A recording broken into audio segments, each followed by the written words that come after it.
एक समय की बात है। एक शहर में मीना नाम की एक लड़की रहती थी। मीना बड़ी पढ़ी लिखी और सुंदर थी। मीना के माँ बाप उसके लिए लड़का ढूंढ रहे होते हैं। एक दिन उनके घर मनोज और उसका परिवार मीना को देखने आते हैं। मीना मनोज से मिलती है, पर वो शादी से इनकार कर देती है। देखो माँ, मुझे इस मनोज से कोई शादी वादी नहीं करनी। मैं एक लड़के को पसंद करती हूँ और मैं तो उसी से शादी करूँगी।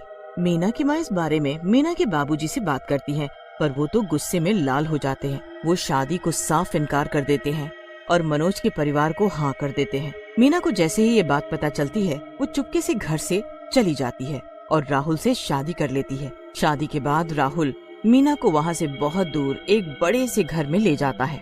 यहाँ कितना सुंदर है, यहाँ कितना बड़ा बगीचा भी है, सब कितना अच्छा है। बस एक ही दुख है कि माँ बाबूजी भी हमारी खुशी में काश शामिल होते। मीना राहुल के साथ अंदर जाने ही लगती है कि तभी उसको पीछे से कुछ महसूस होता है। मीना जल्दी से पीछे मुड़कर देखती है, पर वहाँ कोई भी नहीं होता। वो राहुल, मुझे अभी ऐसा लगा जैसे कोई मेरे पीछे खड़ा है। अभी मेरे बाल किसी ने छुए। तुम पागल वागल हो गई हो।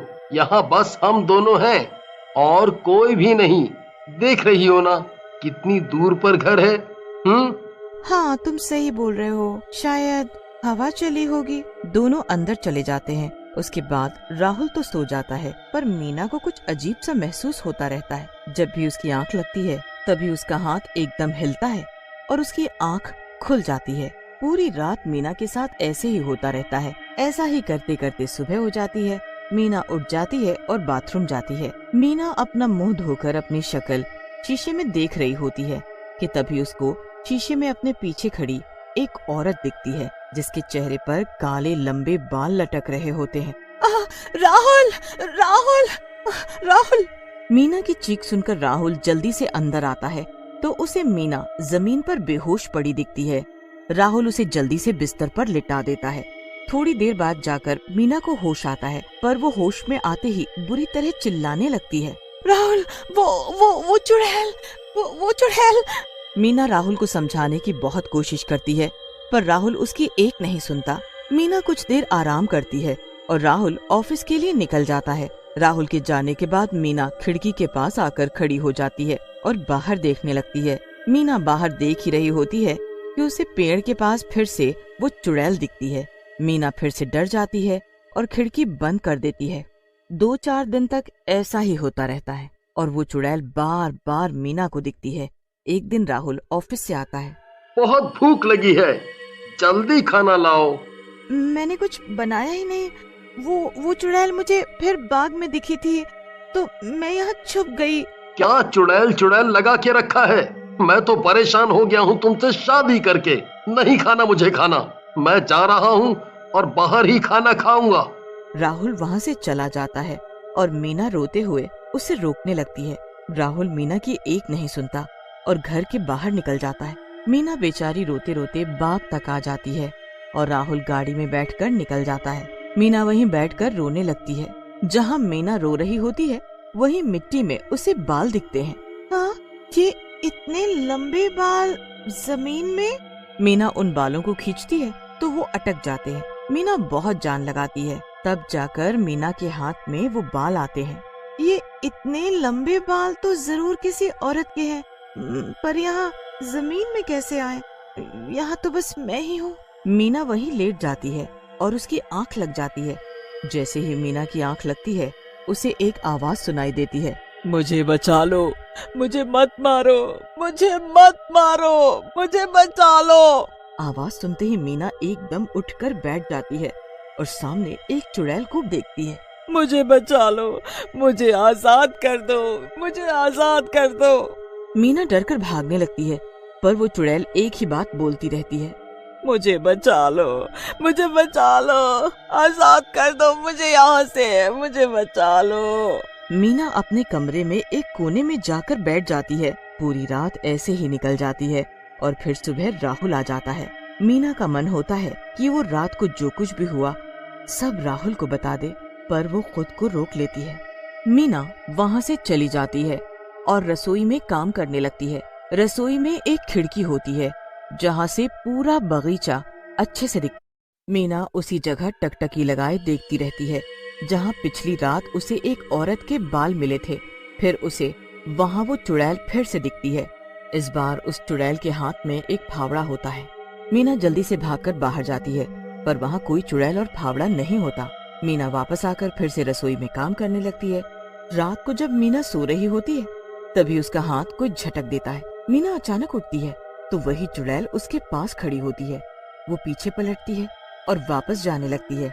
जाते जाते वो मीना को उसके पीछे आने का इशारा करती है। मीना को समझ आ चुका होता है कि चुड़ैल उसे कुछ बताना चाहती है।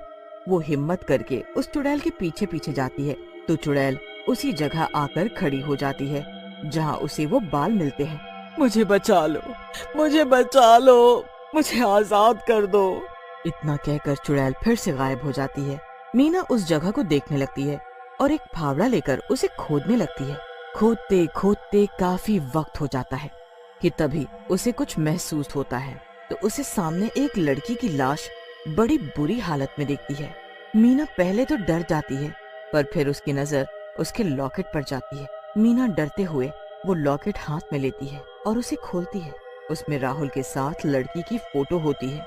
ये लाश, ये फोटो, ये कौन है? ये सब क्या है? ये तुम्हारी लाश? तुम मेरे आसपास ही हो ना? तुम मुझे यही दिखाना चाहती थी ना? अब बताओ मुझे, मेरे सामने तो आओ। मीना के सामने तभी वो चुड़ैल आती है। मुझे आजाद कर दो, मेरी मदद करो, मुझे आजाद कर दो। पर मैं क्या कर सकती हूँ?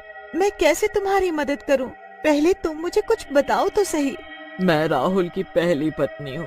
राहुल ने मेरे साथ शादी की और मुझे यहाँ पर लेकर आया था। थोड़े दिन बाद उसका बर्ताव बदल गया और शायद ये तुम्हारी वजह से था।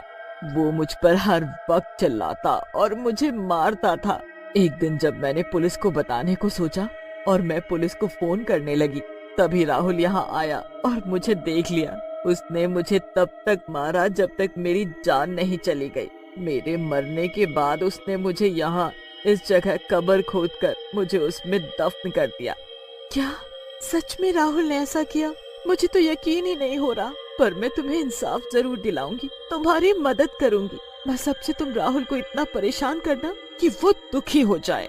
बस फिर उस दिन से चुड़ैल और मीना एक हो गए। अगले दिन से चुड़ैल राहुल को दुखी करने लगी। सबसे पहले उसने राहुल के दूध के गिलास को खून से भर दिया। राहुल ने जब ये देखा तो बड़ी तेज चिल्लाया। मीना जल्दी से आती है। क्या हुआ राहुल? ये देखो खून, तुमने मुझे दूध की जगह खून दिया। कहाँ है खून? ये तो दूध ही है, देखो ना। तुम अंधी हो क्या? ये खून है, देखो ध्यान से। मेरी आंखें एकदम सही है, ये सफेद रंग का दूध ही है। राहुल परेशान होकर उठ जाता है और चला जाता है। अब शाम को जब राहुल खाना खा रहा होता है तो उसके खाने में कीड़े मकोड़े घूम रहे होते हैं।